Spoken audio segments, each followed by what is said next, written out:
Dear learner, आज जिस topic को हम लोग पढ़ने वाले हैं वो रे ऑप्टिक्स क्लास 12 सिलेबस का मोस्ट इम्पॉर्टेंट टॉपिक है। और ये जो टॉपिक है ये हमारा प्रिज्म है। और हम इसमें ये डिफाइन करेंगे कि how to calculate the minimum deviation of the angle and minimum deviation के केस में, यानी एंगल ऑफ मिनिमम डेविएशन के केस में इंसिडेंस एंगल, रिफ्लेक्टेड एंगल की वैल्यू क्या होती है या वो किसके इक्वल होते हैं। अक्सर ये क्वेश्चन जो है वो सीबीएसई बोर्ड एग्जाम में पूछा जाता है कि आपका प्रिज्म के लिए फार्मूला हमें डिराइव करना है, मिनिमम एंगल के डेविएशन के लिए हमें ग्राफ भी बनाना है। इवन कभी कभी हाफ यानी लॉन्ग आंसर में क्वेश्चन पूछा जाता है, हाफ में डेरिवेशन एंड हाफ में से रिलेटेड क्वेश्चन होते हैं। तो चलिए आइए शुरू करते हैं। पहले प्रिज्म होता क्या उसके बारे में समझते हैं, कितने सरफेसेस होते हैं इसके एंड कितने नंबर ऑफ ट्रायंगल्स हैं, प्रिंसिपल सेक्शन किसे कहते हैं। तो एक छोटा सा कॉन्सेप्ट हम लेते हैं प्रिज्म का।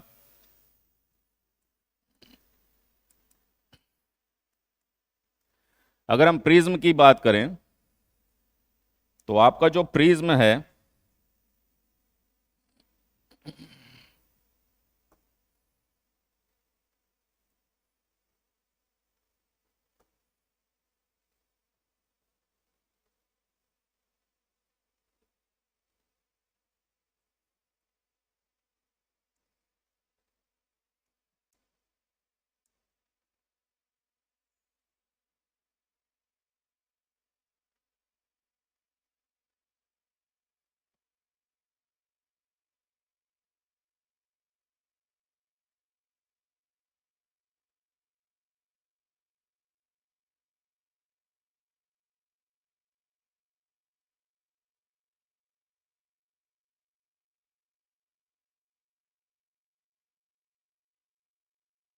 ये कुछ ऐसा हम लोग को दिख रहा है।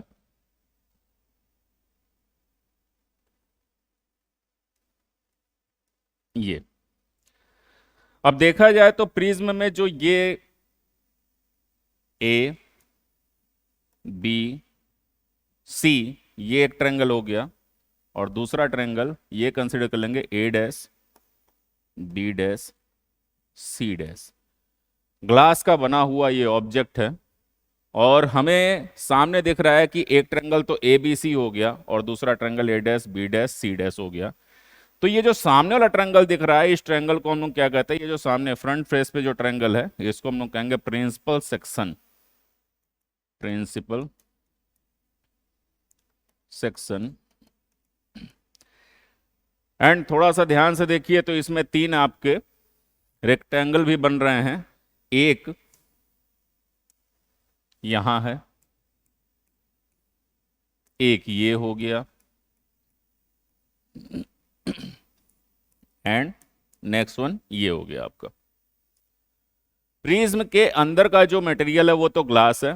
It means as compare to outer part, अंदर क्या हो जाएगा, डेंसर मीडियम होगा और बाहर क्या है आपका, रेयर मीडियम है। इसमें होता क्या है, जनरली जब लाइट इसमें ट्रांसफर होती है यानी लाइट बाहर से आ रही है यहां पर, तो ये सरफेस क्या करेगा, जैसे ही डेंसर मीडियम में लाइट गई ये सरफेस तुरंत इस लाइट को बेंट करेगा, यानी कुछ इस तरह से लाइट बेंट होगी ऐसे, देन ये बाहर निकलेगी तो इस तरह से ये लाइट बाहर निकल जाएगी। तो प्रिज्म का ये काम है कि आने वाली लाइट को क्या करना है, बेंड करना है। तो हमें क्या करना है, प्रिज्म के कुछ इस प्रोसेस को समझेंगे कि आखिर प्रिज्म इस तरह से वर्क करता है तो लाइट कितने एंगल से बेंट होगी या बेंडिंग एंगल किस नाम से आना जाएगा। तो चलिए हम क्या करते हैं, इस फ्रंट सरफेस को यानी फ्रंट फेस को जो प्रिंसिपल सेक्शन कह रहे हैं जो हमें सामने से दिखाई देगा, हम उसको लेकर के इसके कुछ डेरिवेशन को आगे करते हैं, समझते हैं।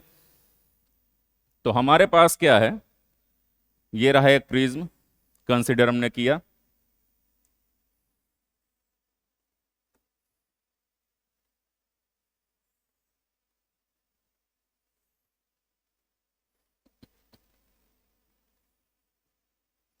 ये हो गया प्रिज्म ए बी सी। अब इस प्रिज्म का जो ये एंगल है इसको हम क्या कहते हैं, एंगल ऑफ प्रिज्म के नाम से जानते हैं, यानी ये आपका हो जाएगा ये एंगल, एंगल ए, जिसको हम लोग जनरली एंगल ऑफ प्रिज्म के नाम से जानते हैं।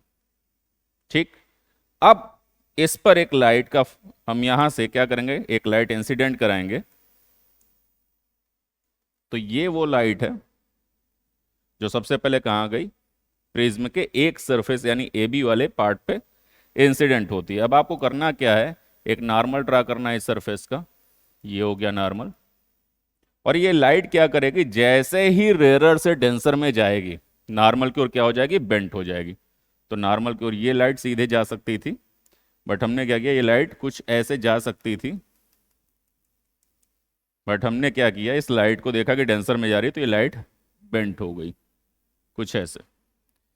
यानी यहां पर एक तो यहां जब इंटर की थी लाइट तो इंसिडेंट एंगल I1 बना था, और जैसे ही लाइट डेंसर मीडियम में गई तो नॉर्मल के साथ जो एंगल बना वो R1 बना। ये अब ध्यान से देखा जाए तो ये पूरा एंगल वर्टिकली अपोजिट है I1 के, बट ये पूरा एंगल हमें लेना नहीं है, कितना चाहिए, बस इतना एंगल। तो ये एंगल किसके इक्वल हो जाएगा, तो देखते हैं, ये एंगल होगा हमारा I1 माइनस R1 के equal. It means I1 minus R1 के इक्वल ये एंगल हमारा मिलेगा। जिस पॉइंट पर ये सारे वर्क हो रहे हैं उसको हम पॉइंट P नाम दे देते हैं।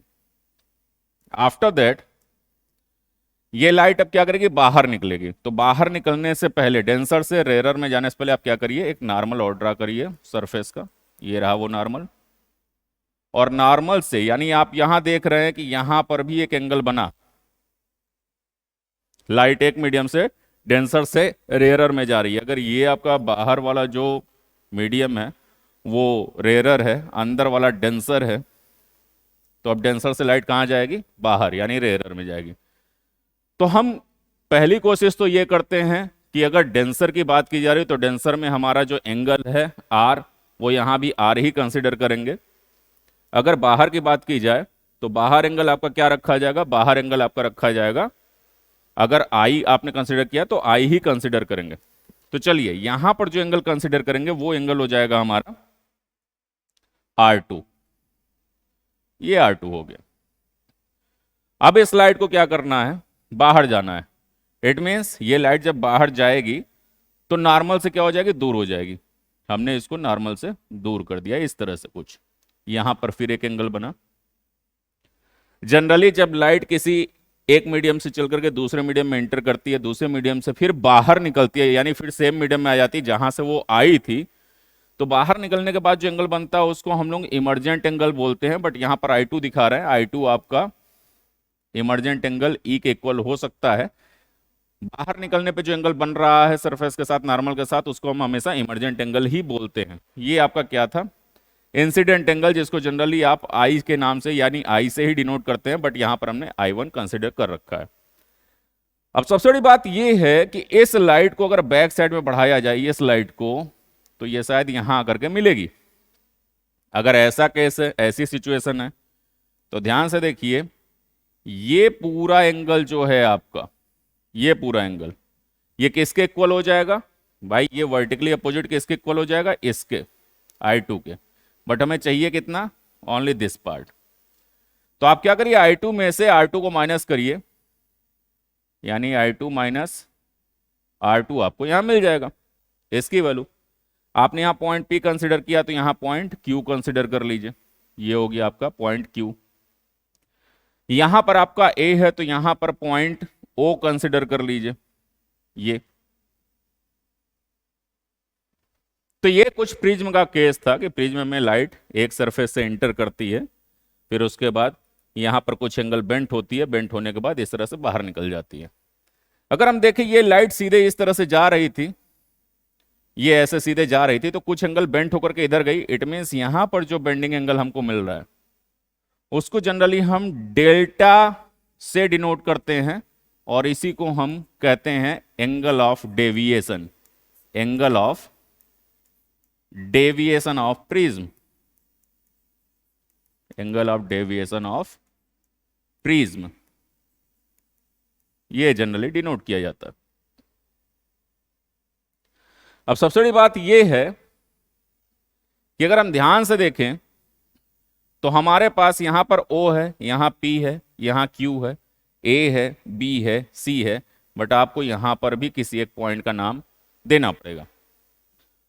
तो यहां पर हम O P Q इसको R कंसिडर कर लीजिए, इस पॉइंट को।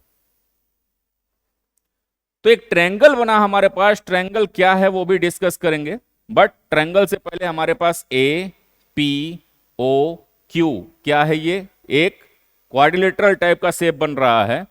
तो इन O P A Q, O P A Q को देखा जाए तो इसमें होगा क्या, ये एंगल और ये एंगल, इसको ऐड किया जाए तो 180 होगा, यानी आमने सामने के एंगल जो है 180 के इक्वल आएंगे, यानी angle A plus angle O is equal to 180। या यहां से देखा जाए तो angle A is equal to 180 minus angle O हम राइट कर सकते हैं, दैट इज इक्वेशन 1। ऐसा ही एक ट्रायंगल लेते हैं छोटा सा, वो ट्रायंगल है PRQ, ये छोटा ट्रायंगल, इन ट्रायंगल PRQ अगर इसको देखें हम, तो इस ट्रायंगल में आपको दिख रहा है कि ये एक्सटीरियर है, क्या है आपका जो डेल्टा है वो एक्सटीरियर है। तो डेल्टा जो है, एंगल डेल्टा जो है वो एक्सटीरियर एंगल है किसका, एंगल I1 माइनस R1 और I2 माइनस R2 का। तो जो एक्सटीरियर एंगल होता है ट्रायंगल का वो इंटरनल टू एंगल्स के सम के इक्वल होता है, यानी I1 R1 और I2 R2, I2 minus R2 के सम के इक्वल होगा। तो हम इसको राइट करेंगे I1 minus R1 plus I2 minus R2, then del is equal to I1 और I2 एक साथ राइट कर लीजिए, I1 plus I2, minus minus common कर लेते हैं, R1 प्लस R2, ये हो गया हमारा, और इसको इक्वेशन नंबर 2 नेमिंग कर देंगे हम। आफ्टर दैट हमारे पास एक ट्रायंगल और है POQ, इसको लेकर के चलते हैं। इन ट्रायंगल POQ अगर इसको देखा जाए तो angle R1 plus angle O plus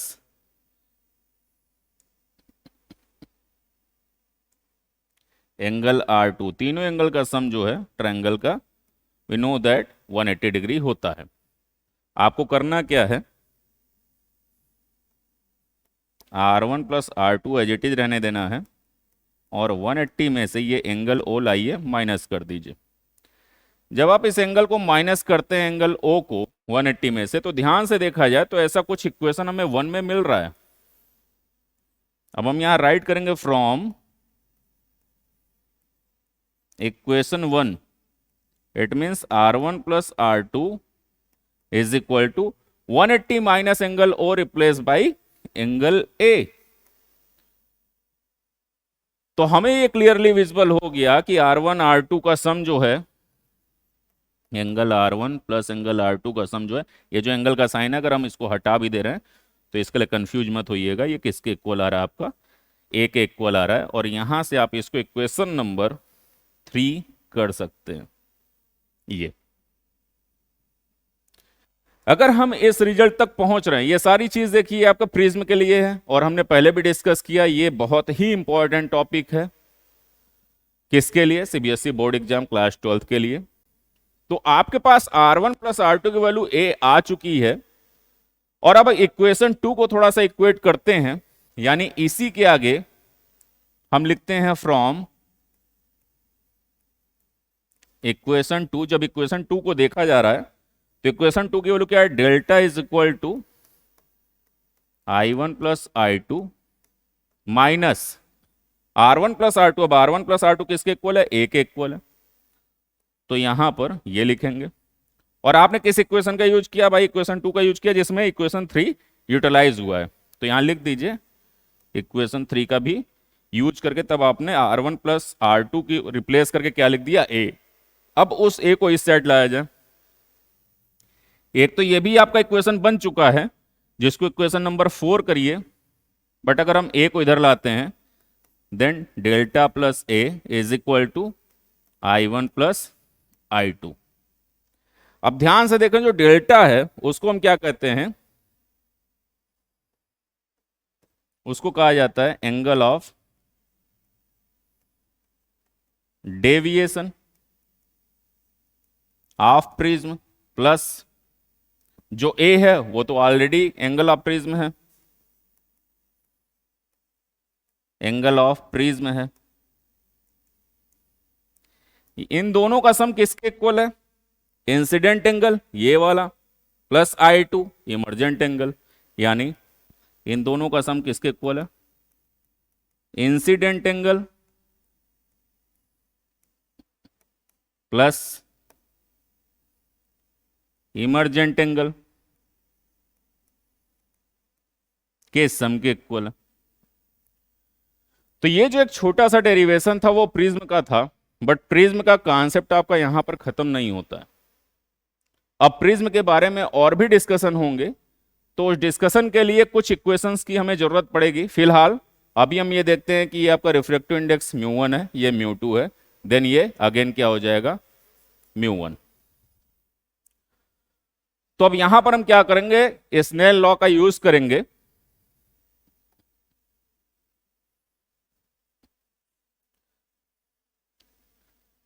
if all the angles are very less, angle बहुत ही छोटे हैं, कितने छोटे हैं उसकी भी बात कर लेते हैं, तो एटलीस्ट 10 डिग्री से कम होने चाहिए। अगर ऐसी सिचुएशन मिलती है कि सभी एंगल 10 डिग्री से कम हैं, तो आप ये लिख सकते हैं, जैसे आपका कौन कौन सा एंगल है, तो आप कौन कौन से एंगल को कंसिडर कर रहे हैं भाई, इंसिडेंट एंगल को, रिफ्लेक्टेड एंगल को, ठीक है, इन सभी को क्या कर रहे हैं, ये सभी क्या है, वेरी लेस है, ये एंगल आपके बहुत छोटे हैं। अब इंसिडेंट एंगल I है, फिर रिफ्लेक्टेड हो जाएगा R है, तो I1, फिर उससे related emergent I2, then R1 R2, ये सब क्या है, बहुत ही छोटे हैं। अगर ऐसी सिचुएशन देखने को मिलती है तो आप कह सकते हैं कि जो 10 इंसिडेंट एंगल I है वो नियर अबाउट I के इक्वल हो जाएगा, साइन I है वो नियर अबाउट I के इक्वल हो जाएगा, साइन R है वो नियर अबाउट R के इक्वल हो जाएगा। तो यही चीज समझानी है कि अगर आपका एंगल की वैल्यू बिलो 10 डिग्री है तो उस केस में उसके जो साइन फंक्शन है वो खुद उस एंगल के इक्वल होंगे। अगर ऐसी सिचुएशन मिलती है तो हम क्या करेंगे, for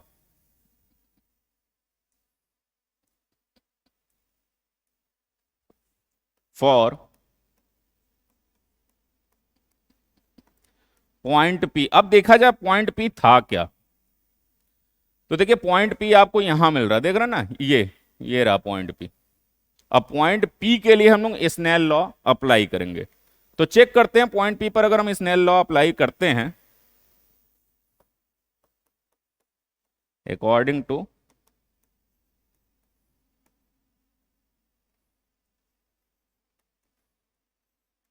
snail law. Snell law भाई क्या कहता है कि आपकी लाइट जो थी वो रिफ्रैक्टिव इंडेक्स μ1 में थी, और μ1 में आपका एंगल कौन सा बना है, I1 बना है, तो आप क्या करेंगे, μ1 into sine I1 is equal to, फिर ये लाइट किस मीडियम में गई, पॉइंट P से, तो चेक करते हैं पॉइंट P से किस में गई, दूसरे वाले मीडियम में, यानी जिसका रिफ्रैक्टिव इंडेक्स क्या है, μ2 है, ठीक है, और यहां एंगल रिफ्लेक्टेड कितना बन रहा है, R1 बन रहा है, तो चलिए इसको लिखते हैं μ2 इंटू साइन R1, ये एंगल बना है आपका। और ये स्नेल लॉ है, स्नेल लॉ क्या है भाई, जैसे refractive index mu is equal to आप क्या राइट करते हैं, sine A by sine R, या refractive index 1 μ2 is equal to क्या राइट करते हैं, sine A by sine R। तो ये उसी इक्वेशन को हमने क्रॉस मल्टीप्लाई कर दिया है। हम इसके बारे में अगर डिस्कस किया जाए तो आप क्या करेंगे भाई, साइन I यहां देखिए काफी लेस वैल्यू है, काफी छोटी वैल्यू है, बिलो 10 डिग्री, तो उसके इसमें साइन I1 को आप क्या लिख सकते हैं, केवल I1 भी राइट कर सकते हैं, और सेम यही काम यहां भी कर सकते हैं, ये रहा। अब क्या करना है, यहां से अगर I1 की वैल्यू फाइंड आउट की जाए तो μ2 बाई μ1 इंटू R1 ये मिलेगा।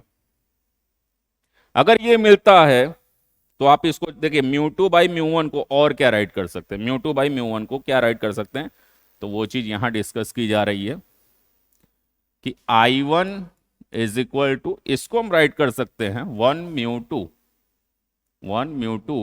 या कुछ लोग इसको ऐसे ही पढ़ते हैं 2 μ1, कोई प्रॉब्लम नहीं है। जिस मीडियम से लाइट आपकी जा रही है, जिस मीडियम में पहले लाइट है वो डिनोमिनेटर में वो रिफ्रैक्टिव इंडेक्स, और जिसमें इंटर की है उसका रिफ्रैक्टिव इंडेक्स न्यूमरेटर में रहेगा। ये हो गया इनटू R1।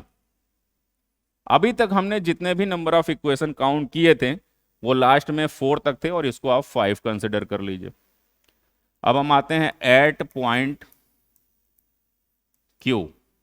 अब देखा जाए Q है कहां, तो देखिए ध्यान से Q क्या है, ये रहा, ये रहा Q। अगर इस पॉइंट पे आते हैं Q पर तो क्या देखने को मिलता है, लाइट ये है डेंसर में, और डेंसर में कितना एंगल बना रही है, R2 एंगल। तो कहा जाएगा तो ये तो इंसिडेंट एंगल है, अभी तो स्टार्टिंग ही है। लाइट इस मीडियम से कहां जा रही, बाहर जा रही, यानी μ1 में जा रही। अभी तो क्या है, μ2 में है, μ2 में लाइट है कितने एंगल के साथ, R2 के साथ। फिर μ1 में लाइट गई कितने एंगल के साथ, I2 के साथ। तो चलिए स्नेल लॉ अप्लाई करते हैं फिर यहां पे।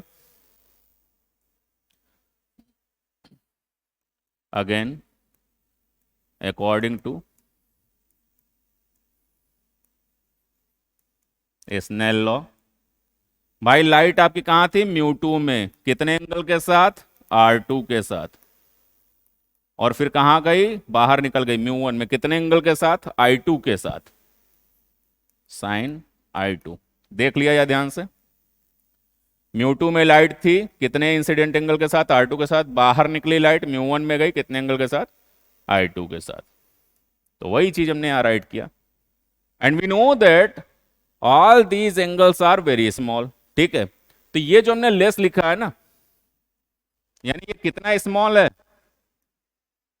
स्मॉलर कितना, लेस देन 10 डिग्री। तो ये कॉन्सेप्ट फिर यहां अप्लाई होगा, जो साइन R2 है आप उसको राइट कर सकते हैं केवल R2, और यहां राइट कर सकते हैं केवल I2, बिकॉज जो साइन R है वो R के इक्वल, साइन I है I के इक्वल, वही चीज वहां लग गया। अब यहां से हमें क्या करना है, I2 की वैल्यू फाइंड आउट करना। I2 इज इक्वल टू, भाई μ1 कहां चला जाएगा, नीचे, μ2/μ1 into R2। Then I2 is equal to, देखिए इसको आप फिर क्या राइट कर सकते हैं, अगेन यही चीज 1 μ2 या 2 μ1, जैसा आप कहना चाहें इसको। तो ये हो जाएगा 1 μ2 इनटू R2। ये इक्वेशन नंबर 6 हो गया। अब हम चलते हैं प्रीवियस सेक्शन पे, और वहां पर हमने एक फार्मूला देखा था, ये रहा वो formula, delta is equal to I1 plus I2 minus A। चलिए इसको राइट करते हैं, ये क्वेश्चन नंबर 4 है हमारा। From equation 4, 5 and 6। भाई क्वेश्चन 4 में क्या था, delta is equal to I1 plus I2 minus A, ये चीज आई थी। तो अब ये बताइए, अगर आपका ये प्लस है तो डेल्टा इज इक्वल टू क्या हो जाएगा, I1 की वैल्यू तो आपने अभी फाइंड आउट किया, ये रहा इक्वेशन 5 में 1 μ2, राइट करेंगे 1 μ2 इनटू R1 प्लस I2 की वैल्यू ये रही इक्वेशन नंबर 6, 1 μ2 इनटू R2, और लास्ट में क्या, माइनस A तो है ही है। ये अभी हमें क्लियरली विजिबल है कि 1 μ2 या 2 μ1 जो भी आप कह रहे हैं वो क्या हो जाएगा, आपका कॉमन होकर के बाहर आ जाएगा। Then del is equal to 1 μ2, अंदर बचा R1 plus R2 minus A। अब चलिए फिर प्रीवियस सेक्शन पे, ये रहा equation number 3, R1 plus R2 की वैल्यू क्या आ चुकी है, A के इक्वल। तो from equation 3 del is equal to 1 μ2, यहां आपका a माइनस ए। अब देखिए दोनों में क्या है, इसमें और इसमें a कॉमन है, then del is equal to a common किया आपने, 1 μ2 माइनस 1 आ गया। ये भी एक फार्मूला है angle of deviation find out करने का। whenever refractive index of both mediums are given and angles are very small, it means angles कितने होने चाहिए, 10 डिग्री से भी बिलो वो होने चाहिए। तो ये कब अप्लाई करना है, apply for when angles are very small, ये उस केस में अप्लाई करिए आप, ऐसे नहीं, नॉर्मल केस में नहीं। तो क्वेश्चन देख के आपको समझ में आ जाएगा। आइए चलिए कुछ और नए केसेस पे चलते हैं जहां पर कभी कभी ग्राफ पूछे जाते हैं रिफ्रैक्टिव इंडेक्स के। तो रिफ्रैक्टिव इंडेक्स के ग्राफ के बारे में समझते हैं। होता क्या है कि जनरली ये एक आपका प्रिज्म हो गया, प्रिंसिपल सेक्शन, और इस प्रिज्म पर एक लाइट इंसर्ट कराई गई ऐसे, और यहां से उसका नॉर्मल आपने ड्रा किया, फिर लाइट इस तरह से गई, फिर यहां से नॉर्मल आपने ड्रा किया, फिर लाइट बाहर निकल गई। तो हुआ क्या, यहां पर आपका इंसिडेंट एंगल I1 बना था, यहाँ R1 बना था, यहाँ R2 बना था, एंड यहाँ I2 बना था। अभी प्रीवियस केस में हमने देखा ये लाइट कुछ ऐसे सीधे जा रही थी, और इस लाइट को आपने बैक में बढ़ाया, ये यहाँ आई, एंगल ऑफ डेविएशन आपको यहाँ मिल रहा था। तो ये जो एंगल ऑफ डेविएशन डेल्टा है ना, इसकी वैल्यू मिनिमम कब होगी, इस पे डिस्कशन किया जाएगा। तो देखिए एक ग्राफ हम लोग बनाते हैं, और वो ग्राफ होगा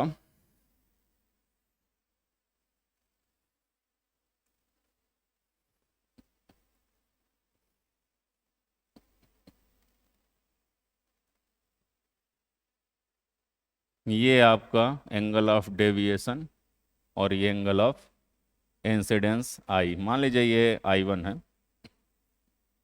होता क्या है कि सबसे पहले हम एंगल ऑफ इंसिडेंस, ये देख रहे हैं आप एंगल ऑफ इंसिडेंस, ये इसकी वैल्यू को थोड़ा थोड़ा जीरो से बढ़ाना शुरू करते हैं, इंक्रीज करते हैं।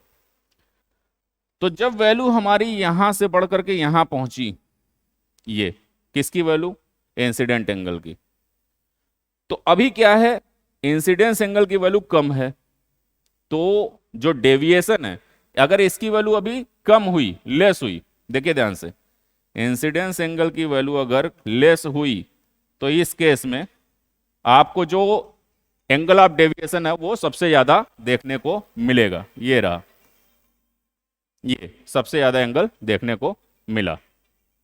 तो यही चीज हम यहां पर देखते हैं कि अगर हमारा इंसिडेंस एंगल थोड़ा सा है, तो उस समय एंगल ऑफ डेविएशन आपको इतना मैक्सिमम मिलेगा। ये आप इसको यहां से ड्रा करिए, ज्यादा बेहतर रहेगा। ये पॉइंट मिला। फिर हमने क्या किया, इंसिडेंस एंगल की वैल्यू को थोड़ा और इंक्रीज किया, इंसिडेंस एंगल की वैल्यू को। तो चलिए इंसिडेंस एंगल, ये आपकी लाइन है, यहां हमने इंक्रीज कर दिया। और तो जब इंसिडेंस एंगल की वैल्यू को हम इंक्रीज कर रहे हैं, जैसे इंक्रीज किए, तो फिर से हमें एंगल ऑफ डेविएशन में कुछ चेंजिंग मिली, यानी ये वाला जो डेविएशन है ये थोड़ा कम होना शुरू हुआ। कितना कम हो गया भाई, इतना आ गया।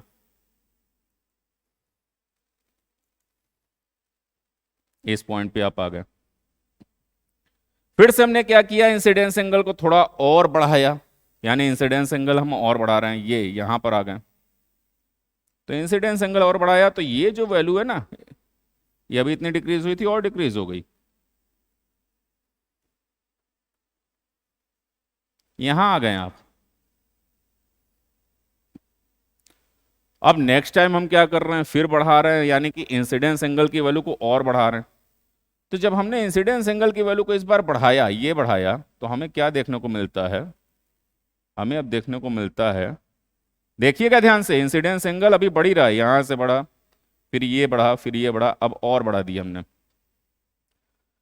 तो जब अब इंसिडेंस एंगल की वैल्यू को और इंक्रीज कर रहे हैं हम, बहुत ज्यादा इंक्रीज कर रहे हैं, तो उस केस में हमें क्या देखने को मिल रहा है, नई चीज देखने को मिली कि अब जो एंगल ऑफ डेविएशन नीचे आ रहा था वो नीचे ना आकर के कहां पड़ गया, ऊपर की ओर, यहां नए पॉइंट पे आ गया।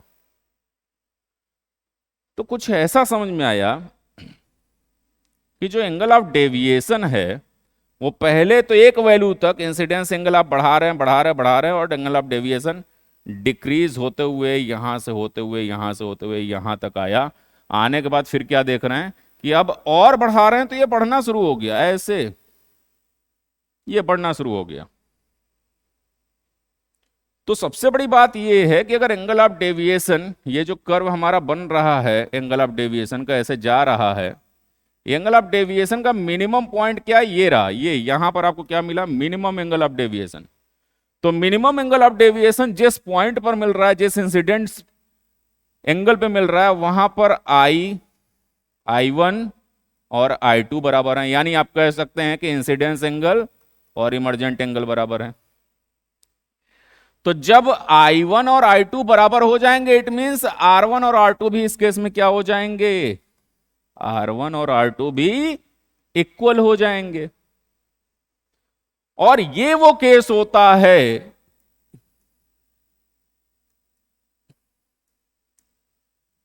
ये वो केस होता है जब R1 R2 का सम, सॉरी 60 डिग्री हमने यहां राइट कर दिया, जब R1 और R2 का जो सम है वो किसके इक्वल होगा, R1 R2 का सम किसके इक्वल होगा, ए के इक्वल होगा।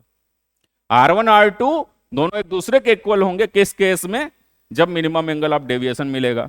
मिनिमम एंगल बहुत सारे टाइम पे प्रैक्टिकल वाइवा में, क्योंकि इसका प्रैक्टिकल भी है क्लास 12th में, और उस प्रैक्टिकल में आपको यही ग्राफ बनाने को मिलेगा कि मिनिमम एंगल ऑफ डेविएशन निकालिए। और एग्जामिनर एट दैट टाइम क्या करते हैं, वाइवा क्वेश्चन में पूछते हैं, बताइए बताइए कि जब मिनिमम एंगल ऑफ डेविएशन होता है तो इंसिडेंस एंगल और इमर्जेंट एंगल के बीच का रिलेशन क्या है, और R1 R2 के बीच का रिलेशन क्या है। तो आप ये बताएंगे कि incidence angle emergent angle equal होंगे, R1 R2 आपस में इक्वल होंगे। तो ये चीज हमें देखने को मिलती है। अब यहां ध्यान से देखिए, हम चलते हैं कुछ प्रीवियस सेक्शन पे। प्रीवियस सेक्शन हमारा क्या है, अगर ध्यान से देखा जाए प्रीवियस सेक्शन में, देखिए जो एंगल ए है, ये देख रहे हैं आप, ये सॉरी ये सेक्शन देखिए, R1 R2 किसके इक्वल है, दोनों का सम एंगल ए के। तो यहां पे जो आपने दिखा ना R1 R2 इक्वल है, तो किसके इक्वल है भाई, कंसिडर कर लीजिए कि दोनों की वैल्यू R के इक्वल है। तो अगर हम ये कंसिडर कर रहे हैं तो हमें पता है फ्रॉम इक्वेशन 3, प्रीवियस सेक्शन अभी हमने आपको ओपन करके दिखाया था, फ्रॉम इक्वेशन 3 जो आपका R1 प्लस R2 का सम एंगल ए के इक्वल था। अब R1 R2 इस केस में क्या है, मिनिमम एंगल डेविएशन के केस में दोनों ही R के इक्वल हैं, तो यहां पर 2R हो गया ए, then R is equal to क्या हो गया, A/2। रिफ्लेक्टेड एंगल किसके है, A/2 के इक्वल। अब हम बात करते हैं एक और प्रीवियस सेक्शन से ही, ये देखिए, ये आपके पास इक्वेशन नंबर 4 है, I1 प्लस I2। तो भाई I1 प्लस I2 भी तो आपस में इक्वल हैं, वो उनको क्या आप मानेंगे, I के इक्वल। तो फ्रॉम इक्वेशन 4 को देखा जाए तो डेल्टा इज इक्वल टू क्या था, I1 plus I2 minus A. But सबसे बड़ी बात यह कि अगर आप कहते हैं नहीं सर I1 I2 दोनों आपस में इक्वल हैं, तो चलिए I1 I2 को I और I राइट कर देते हैं। बट ये उस केस में है जब आपका जो डेल्टा है वो क्या हो जाए, मिनिमम हो जाए, डेल्टा एम यानी मिनिमम एंगल डेविएशन हो जाए। तो आप ए को इधर लाइए, del M plus A is equal to 2I, I add हो गए, इंसिडेंस एंगल आई की वैल्यू क्या हो गई, डेल एम प्लस ए अपॉन 2, ये इंसिडेंस एंगल की वैल्यू निकल गई। अब फाइनल कंक्लूजन पे अगर हम चलें तो फाइनल कंक्लूजन आपका क्या है, अकॉर्डिंग टू स्नेल लॉ,